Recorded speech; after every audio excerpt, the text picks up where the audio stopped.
بسم اللہ الرحمن الرحیم۔ ابن عباس سے روایت ہے کہ بنی عامر کے قبیلہ کا ایک دیہاتی حضور اکرم صلی اللہ علیہ وآلہ وسلم کی خدمت میں آیا اور کہا کہ میں کس بات سے آپ کو رسول خدا تسلیم کروں؟ آپ نے فرمایا کہ اگر اس خرمے کے گچھے کو میں بلاؤں اور وہ درخت کے اوپر سے نیچے آ جائے تو کیا تو مجھے خدا کا رسول تسلیم کرے گا؟ اس نے کہا کیوں نہیں۔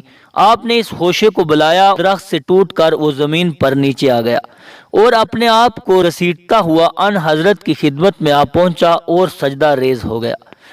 حضرت نے فرمایا کہ اپنی جگہ پر واپس چلا جا۔ وہ واپس جا کر اسی طرح درخت کے ساتھ لٹک گیا۔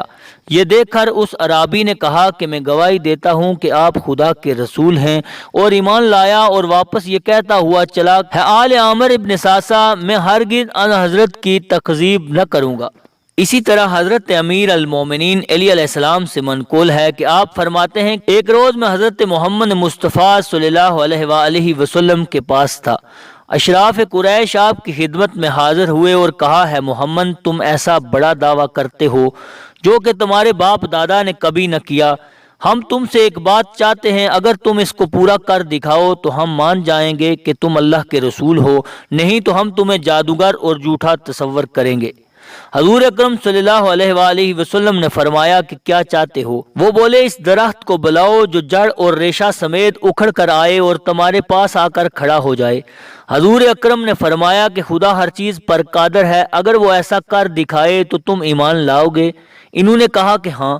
آپ نے فرمایا اچھا، میں تمہارا سوال پورا کرتا ہوں اور جانتا ہوں کہ تم ایمان نہ لاؤ گے، اور تم میں سے ایک گروہ جنگ بدر میں قتل کیا جائے گا اور چاہے بدر میں ڈال دیا جائے گا، اور کچھ لوگ مجھ پر لشکر کشی کریں گے اور مجھ سے جنگ کریں گے۔ پھر فرمایا ہے درخت، اگر تو خدا اور روز قیامت پر ایمان رکھتا ہے اور مجھ کو خدا کا رسول جانتا ہے تو بحکم خدا اپنے مقام سے اپنی جڑوں کے اکھڑ کر میرے پاس آ کھڑا ہو جا۔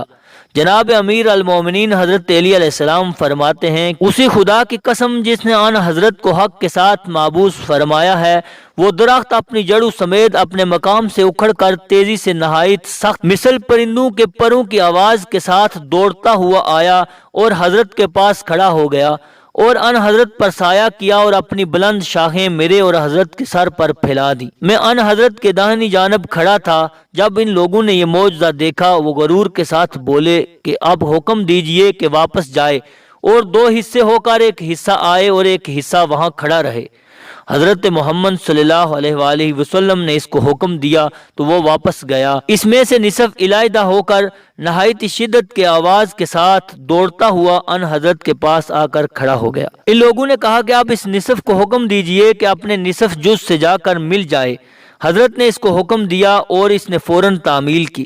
اس وقت میں نے کہا لا الہ الا اللہ، سب سے پہلا شخص جو ایمان لایا میں ہوں۔ جو کچھ درخت نے کیا بحکم خدا کیا ہے اور آپ کی رسالت کی تصدیق و تعظیم کے لیے ہے۔ اس وقت تمام کافروں نے کہا معاذ اللہ، ہم کہتے ہیں کہ تم ساحر، کاذب اور جھوٹے ہو اور عجیب فن جادوگری جانتے ہو، اور تمہاری تصدیق وہی کر سکتا ہے جو مثل اس شخص کے ہو جو تمہارے پہلو میں کھڑا ہے۔ اسی طرح مشرکین مکہ سے کنارہ کش ہو کر غار میں جانے کے وقت بہت سے معجزات ظہور میں آئے۔ من جملہ ان کے ایک یہ تھا کہ مکڑی کو خدا نے بھیجا کہ غار کے دروازے پر جالا تنے، اور کعبے کے کبوتروں میں سے ایک جوڑے نے اس پر گھونسلہ بنا لیا۔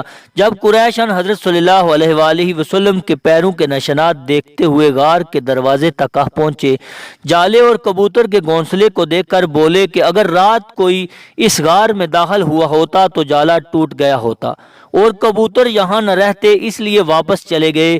اسی سبب سے حضرت صلی اللہ علیہ وآلہ وسلم نے مکڑی کو مار ڈالنے اور کبوتر کو ذبح کرنے کے لیے شکار کرنے سے منع فرمایا ہے۔ جی دوستو، یہ تھے پیارے محمد مصطفیٰ صلی اللہ علیہ وآلہ وسلم کے پیارے پیارے معجزات۔ اگر ویڈیو اچھی لگے تو لائک، شیئر اور کومنٹ کرنا نہ بھولیں۔ آپ کی سبسکرپشن ہمارے لیے باعث فخر ہے۔